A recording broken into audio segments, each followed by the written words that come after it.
السلام عليكم. لو عندك المنظر ده أو المنظر ده فتعال أقول لك ليه وإيه طرق العلاج المناسبة وإيه طرق الوقاية من ده. يلا بينا.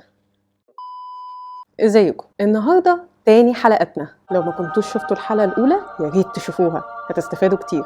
كنت قلت في الحلقة الأولى إن أنا هكلمكم عن الجير، إزاي بيتكون ومش كده وبس، لا وبالتفاصيل بقى بيعمل إيه لما بيتكون، أضراره لو فضل على الأسنان وما اتشالش بنشيله إزاي، وإزاي نتجنب حدوثه من تاني. بصوا بقى، الفم بيبقى فيه بكتيريا، والبكتيريا دي بتبقى مسالمة وفي حالها لحد لما بندخل لبقنا أكل فيه كربوهيدرات زي السكر، الرز، اللبن، العيش. وبعد كام ساعة بتبتدي البكتيريا دي تلزق في بواقي الأكل وتفرز أحماض. الأحماض دي بتقوي طبقة الأكل اللي بتلزق فيها، اللي لا ليها لون ولا متشافة، وتخليها تلزق أكتر، وبتبتدي من خط اللثة اللي بيفصل ما بين اللثة والأسنان. مع مرور كام ساعة كمان هنبتدي ناكل تاني ونشرب تاني، والطبقة الملزقة دي هيبتدي يجيلها بواقي أكل تاني، فالبكتيريا تتغذى عليهم وتبتدي تفرز أحماض أكتر، وهكذا. بعد يوم ليومين بتبتدي الطبقة اللي ما كانتش مرئية دي من كتر الطبقات اللي زادت عليها بنبتدي نحسها بلساننا، وبتغمق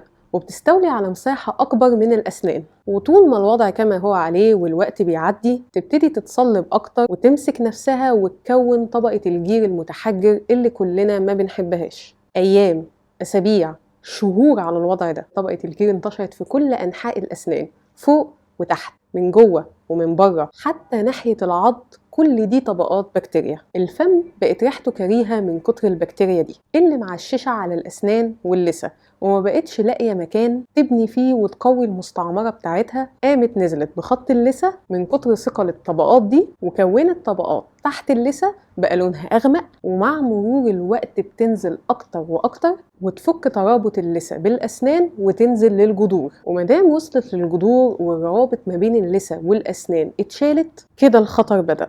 تعال أقول لكم ليه.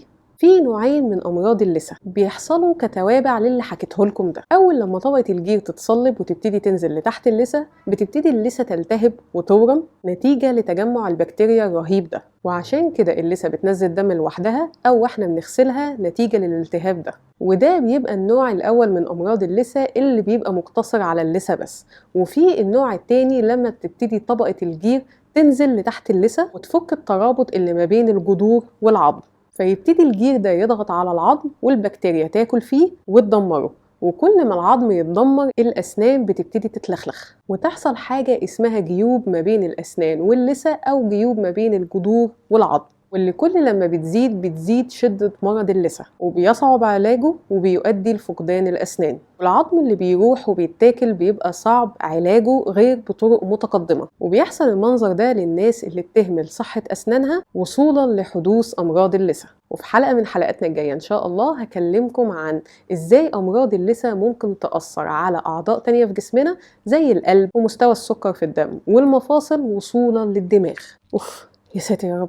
طب ازاي امنع حدوث ده؟ في الحلقة الأولى قلت لكم إن غسيل الأسنان مش رفاهية، لازم يبقى عادة. كل يوم لازم نغسل أسناننا ونلحق البكتيريا دي قبل ما تتغذى على بواقي الأكل وتفرز الأحماض، فنقوم بالفرشة والمعجون نشيل بواقي الأكل دي ونلحق البلا قبل وقوعه. ويا ريت تشوفوا الحلقة الأولى لو بتتابعوني من يوتيوب على القناة، وتعملوا لايك وشير وسبسكرايب، أو لو بتتابعوني من انستجرام، فيسبوك أو تيك توك هتلاقوا الحلقة متجزأة في ريلز، وتعملوا لايك وفولو برضو عشان تعرفوا إزاي تغسلوا أسنانكم صح ومحتاجين إيه لده. طيب لو الجير اتكون ووصلنا خلاص لأحد مراحل أمراض اللثة، لازم بنتوجه لطبيب الأسنان ونعمل جلسة تنظيف وتلميع. وطبيب الأسنان بيستخدم جهاز اسمه ألتراسونيك بينظف ويفتت طبقة الجير المتصلب بقوة دفع المية والفايبريشن. ممكن ده يتم على كذا جلسة على حسب المرحلة اللي بتكون وصلت ليها طبقة الجير وصحة اللثة. وبيتم التنظيف اليدوي باستخدام أدوات معينة للتنظيف تحت اللثة وما بين الجذور والعظم، وده طبعا بيتم بعد التخدير الموضعي وقياس الجيوب دي بالظبط لتحديد العلاج المناسب.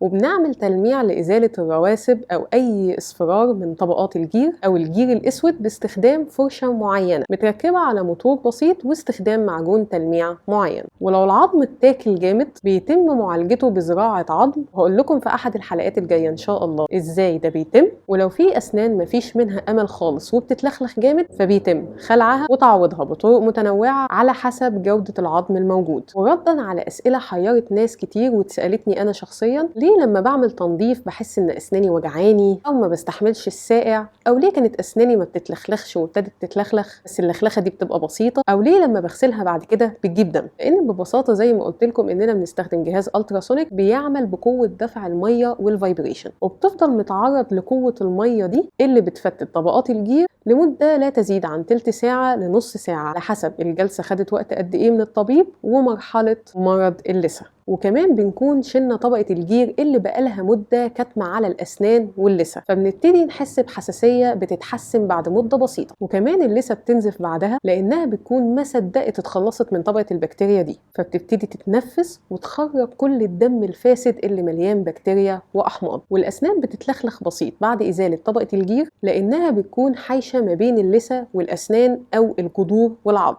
فبعد ما بنشيلها بتسيب فراغ مكانها لحد ما نبتدي نلتزم إن شاء الله ونغسل أسناننا والالتهاب ده يخف. بتبتدي اللثة ترجع تقفل بطريقة صحية على الأسنان، فحركة الأسنان واللخلخة تختفي والنزيف يقف واللثة تبتدي تستعيد لونها الصحي. ولتسريع عملية الشفاء دي أحيانا بننصح باستخدام مضمضة، خصوصا للناس اللي عندهم النوع التاني من مرض اللثة فبتكون لثتهم ورمة وملتهبة، فبننصح باستخدام مضمضة علاجية بتكون محتوية على مادة الكلوروهكسيدين، لأن ثبت بدراسة اتعملت سنة 2017 إنها أفضل مادة لعلاج تورم والتهاب اللثة وبتحد من نزيف اللثة. بس ما بننصحش باستخدامها أكتر من 5 أيام لأسبوع لأنهم لقوا إنها بتصبغ الأسنان وبتأثر على التذوق بس مش بصفة دايمة، وأحيانا هي ذات نفسها بتكون جير أسود على الأسنان. بس كده، لو عجبتكم الحلقة يا ريت تعملوا لايك وشير وسبسكرايب لو بتتابعوني من اليوتيوب، وتفعلوا جرس التنبيهات عشان يوصل لكم كل جديد أول بأول. ولو بتتابعوني من فيسبوك انستجرام أو تيك توك يا ريت تعملوا لايك وفولو، واشوفكم إن شاء الله الأسبوع الجاي ونختتم بحمد الله والسلام عليكم.